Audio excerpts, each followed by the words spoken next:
Lisa. Oh, Joel, what's wrong? Ano na naman nangyari? Oh, wala na ako ng trabaho. Ha? Ano ka ba, Joel? Hindi mangyayari yun. Andito pa rin ako. Hindi naman ako umalis ng show, so hindi ito makakancel. Nagpa-meeting si Sir Fred. I-reformat na raw ang show. I-reformat? Gagawin na itong reality dance contest. Itong napagmitingan ng mga bossing ng network at ni Sir Fred. Wala akong nalalaman sa reality show. Kaya Lisa, hindi na ako iping.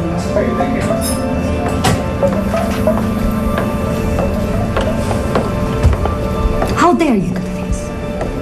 Excuse me. Ano nang ginawa ko? Nagmamaang-maangang ka pa. Talagang gusto mong guluhin ang buhay ko. Lahat na lang pinapakialaman mo.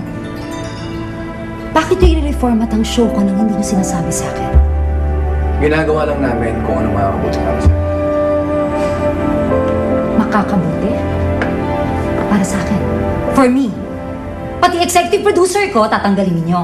Pagkatapos niyo akong takutin na mawawala ng trabaho ang mga tao ko, yung pala, tatanggalin niyo rin lang silang lahat. Yung EP lang ang tatanggalin namin. Dahil hindi siya sanay sa reality TV show format. Kukuha tayo ng mas magaling sa kanya. Sanay na ako kay Joel. Sanay na ako sa format ng show ko. Napag-aralan na ito ng mga staff ko, Lisa. Ito ang makakapag-rate sa show mo. Para saan tong ginagawa mo, Fred? Para ipakita sa akin na magaling ka? Para na may sinasabi ka na? Ganun ba? Kung inaakala mo na mapapahanga mo ko, nagkakamali ka. Bakit pa pinipersonal mo lahat? Hindi ako nandito para magpa-impress sa'yo o kahit kanino. This is simply business. Hindi na uso ang variety show ngayon. Dito nag-rate. Reality TV show format ang kumikita. Kakapasok mo pa lang sa show na to. Nagmamarinig ka lang. Basta ayaw. Hanggat ako ang host, hindi i-reformat ang show. Shannon.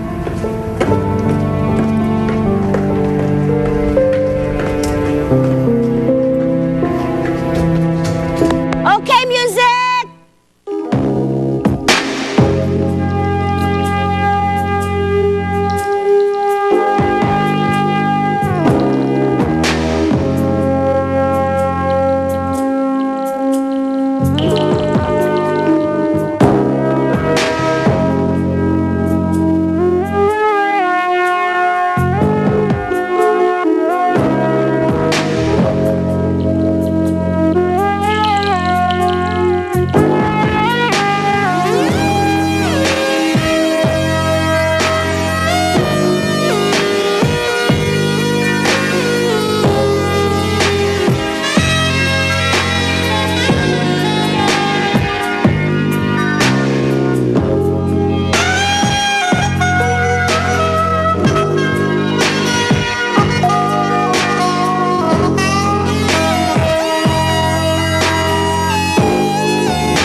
Daniel, cut music! Cut music!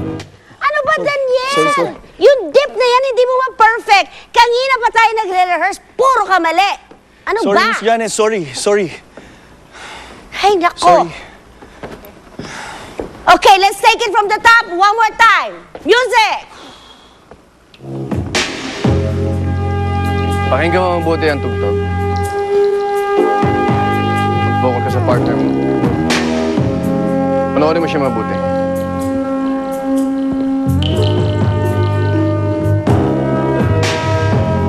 Para alam mong bawat galaw niya. Kung saan siya pupunta. Kailan siya iikot.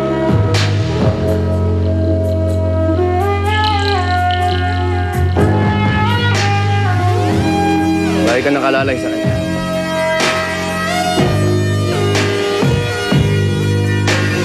At dapat maramdaman niya yun.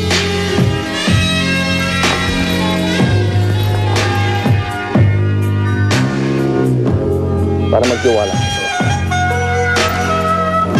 Janet, wait muna. Cut music! Cut music!